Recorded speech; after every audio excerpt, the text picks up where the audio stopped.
What's going on, Midwest skiers and riders?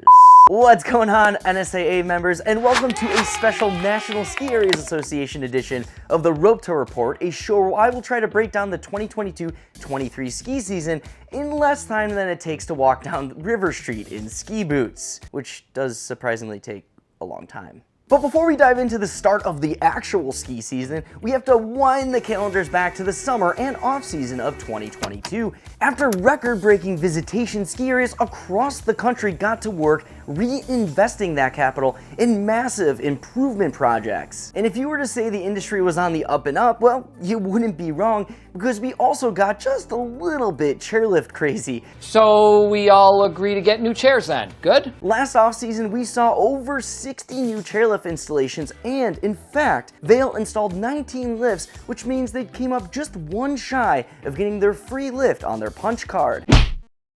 And before most of these new lifts could even be load tested, the race to open was underway. Heavy hitters like A-Basin, Copper Mountain, and Loveland all fired up the first week of October, but little did they know that the Midwest was lurking worse than a ski mom waiting for you to get up from that table.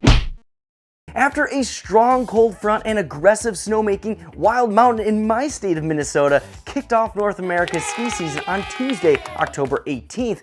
But the Midwest wasn't done just yet, because just a day later, Trollhagen in Dresser, Wisconsin spun the first chairlift in North America, solidifying the Midwest as champs in the race to open.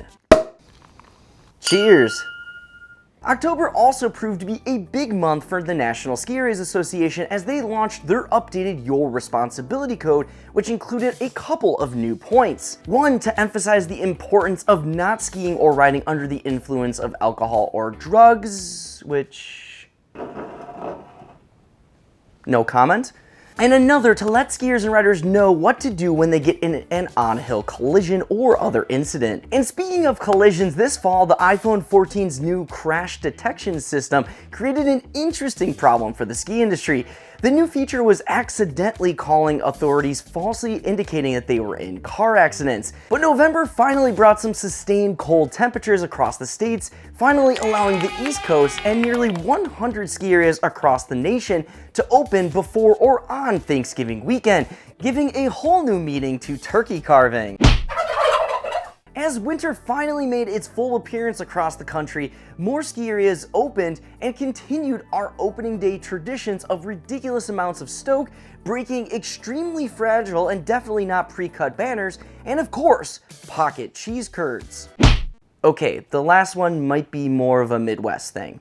But among these opening days was one that was particularly special. On December 3rd, Sierra at Tahoe reopened after the Calder fire had a devastating effect on the ski resort back in August of 2021. The team at Sierra at Tahoe was relentless and went straight to work replacing 5 haul ropes and comm lines, removing 15 million board feet of timber, and essentially rebuilding a ski area in about 6 months. But this wasn't the only special moment celebrated on the slopes this season, as the National Brotherhood of Skiers celebrated their 50th anniversary of their annual summit at Vail this past February. This event started back in 1973 at Aspen Mountain by the organization's founders, Art Clay and Ben Finley.